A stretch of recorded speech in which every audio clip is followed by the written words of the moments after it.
Hello friends. आज की इस वीडियो में हम बात करेंगे पब्लिक इंटरनेशनल लॉ से रिलेटेड 31 एमसीक्यू के बारे में। अगर आप हमारे चैनल पर पहली बार आए हैं तो चैनल को सब्सक्राइब जरूर करिए, साथ में बेल ऑन कर लीजिए ताकि आने वाली वीडियोज़ की जानकारी आपको नोटिफिकेशन के माध्यम से मिलती रहे। ये वीडियो रिवाइज वीडियो है। जो क्वेश्चंस आप पढ़ चुके हैं उन क्वेश्चंस को इस वीडियो में आप रिवाइज करेंगे। तो चलिए स्टार्ट करते हैं वीडियो को। क्वेश्चन 1 कहता है, उच्चतम न्यायालय ने निम्न किस वाद में मानवीय अधिकारों की अंतर्राष्ट्रीय प्रसंहिता के बारे में कहा? तो याद रखिएगा, जॉली जॉर्ज बनाम बैंक ऑफ कोचीन वाद में। दूसरा क्वेश्चन कहता है, मान्यता किसी राज्य का वह कार्य है जिसके द्वारा वह या स्वीकार करता है कि किसी राजनीतिक इकाई में राष्ट्र तत्व के आवश्यक तत्व उपस्थित हैं। यह कथन किस विद्वान का है? तो जेसप का है ये कथन। तीसरा क्वेश्चन कहता है कि इनमें से किस न्यायाधीश ने संघटक के सिद्धांत की आलोचना की है? तो लाटर पैट तथा एडवर्ड कॉलिंस ने। क्वेश्चन नंबर 4, घोषणात्मक सिद्धांत का समर्थन निम्न किन विधि शास्त्रियों ने किया? तो हॉल, ब्रायरली, फिशर, पिंट, कोबेट, वेगनर ने। क्वेश्चन नंबर 5, सरकार का उत्तराधिकारी से क्या तात्पर्य है? ध्यान दीजिएगा, बी ऑप्शन से होगा संवैधानिक या क्रांतिकारी प्रक्रियाओं के माध्यम से आंतरिक प्रभुता में परिवर्तन।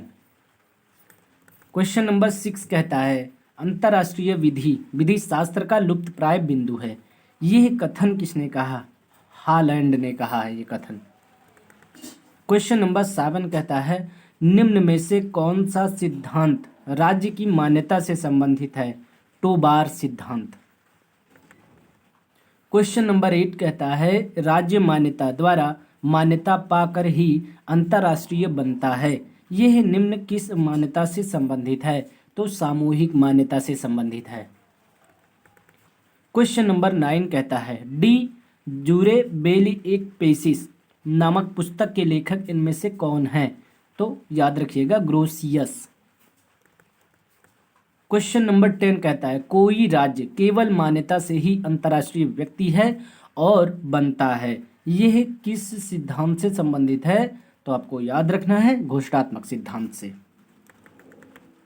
क्वेश्चन नंबर 11 कहता है, मान्यता एक स्वतंत्र कार्य है। निम्नलिखित में से यह विचार किसने प्रतिपादित किया?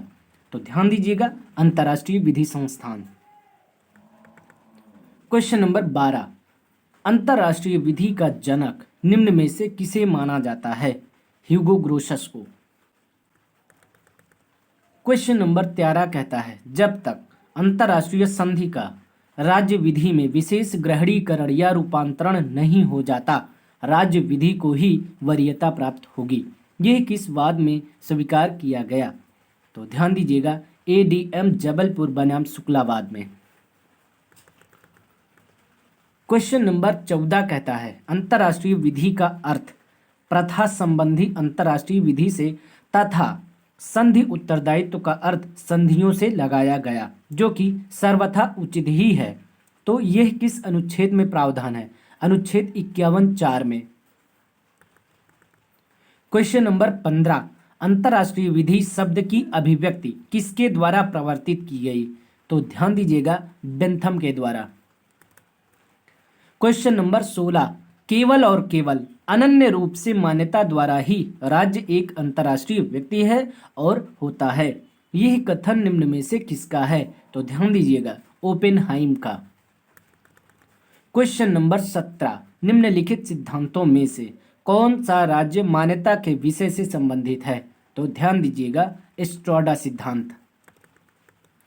क्वेश्चन नंबर 18, अंतर्राष्ट्रीय न्यायालय की संविधि का अनुच्छेद 38(1)(c) कभी न समाप्त होने वाले एक ऐसे स्रोत का वर्णन करता है जिससे न्यायालय सहायता ले सकता है तथा लोक अंतर्राष्ट्रीय विधि कर सकता है। यह किसका कथन है? तो ध्यान दीजिएगा, लॉर्ड मैकनायर का है ये कथन।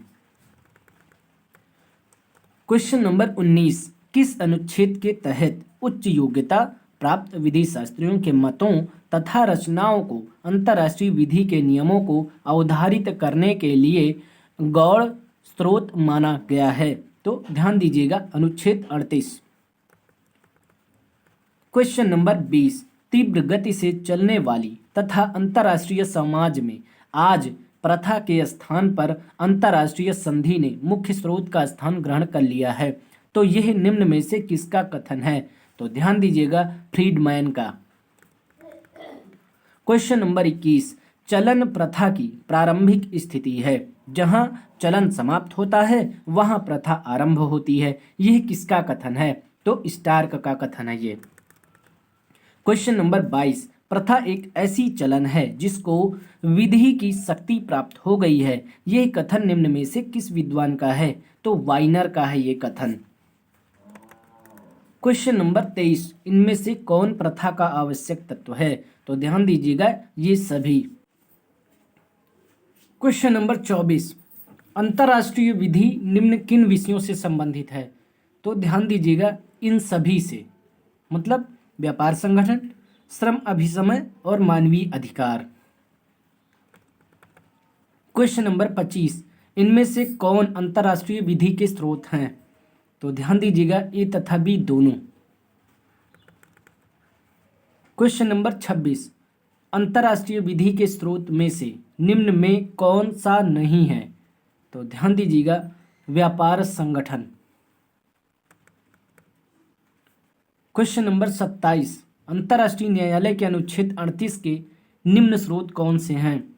तो ए तथा बी दोनों।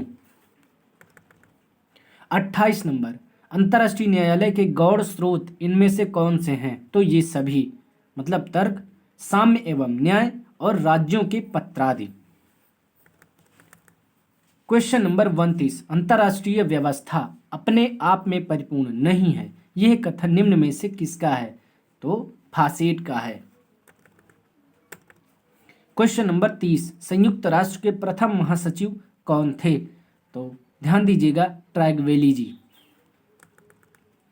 क्वेश्चन नंबर 31, अंतर्राष्ट्रीय मानवाधिकार दिवस कब मनाया जाता है? तो ध्यान दीजिएगा 10 दिसंबर को।